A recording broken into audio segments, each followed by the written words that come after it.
नमस्कार। आज मलाई युट्युब मार्फत हेरिरहनुभएका सम्पूर्ण श्रोताबिन्दहरूमा आज चाहिँ मैले यहाँहरूमा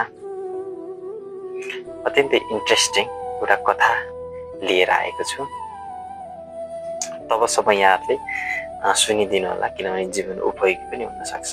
यहाँहरूको जीवनमा घटित घटना पनि हुन सक्छ। मैले एउटा परिकल्पना गर्न मात्र यहाँहरूमाझ प्रस्तुत गर्ने जमर्को गरे। एउटा सहरमा एकजना व्यक्ति, उसको श्रीमती, दुईटा बच्ची, उसको बाआमा बस्दो रहेछ।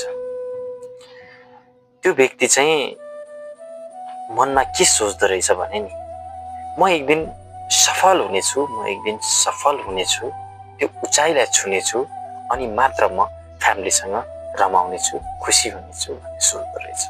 ऊ दैनिक आफ्नो अफिस जाने, मेहनत गर्ने, पैसा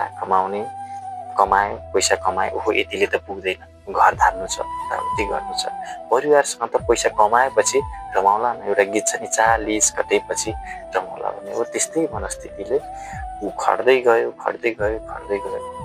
उमेर बित्दै गयो।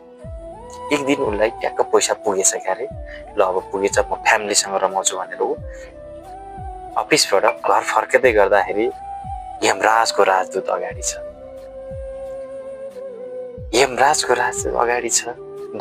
छ। अनि हेरेछ, अनि को हो तिमी भनेर प्रश्न गरेछ। म यमराजको दूत, म तिमीलाई लिन आएको, जाऊ माथि, अब तिम्रो समय अवधि यो धरतीको सकियो भन्दा ऊ हेरे। हे भगवान, उसले के भन्थ्यो व्यक्तिले, हे भगवान मलाई 30 दिनको समय दिनुहोस्, म परिवारसँग खुसी हुन चाहन्छु, म उनीहरूसँग रमाउन चाहन्छु। यमराजले नो, हुँदैन, तिम्रो समय अवधि सकिसकेको छ, तिमी अब हामीसँग माथि परमधाम जाने हो। हे भगवान मलाई 15 दिनको समय त दिनुहोस्, हुँदैन। फेरि बिन्ती, हे प्रभु मलाई जम्मा 1 दिनको समय दिनुहोस् न, नो, हुँदैन। हे भगवान मलाई जम्मा 2 घण्टाको समय दिनुहोस्, म परिवारलाई भेटेर फर्केर आउनेछु, हुँदैन। तिमीलाई 1 सेकेन्ड पनि पाउने छैन, तिम्रो यस धरतीमा समय अवधि सकिसकेको छ भनेर भन्दै गर्दा त्यो जो व्यक्ति छ उसले चाहिँ एउटा चिठीमा लेखेर अत्यन्तै जीवन उपयोगी कुरा लेखेछ र त्यो चिठी त्यहीँ राखेर, त्यो चिठीमा चाहिँ के लेखेर छ भने नि साथी,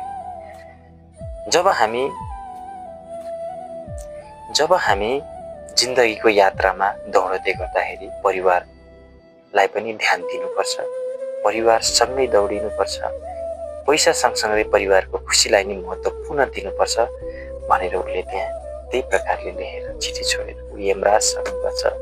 धन्यवाद।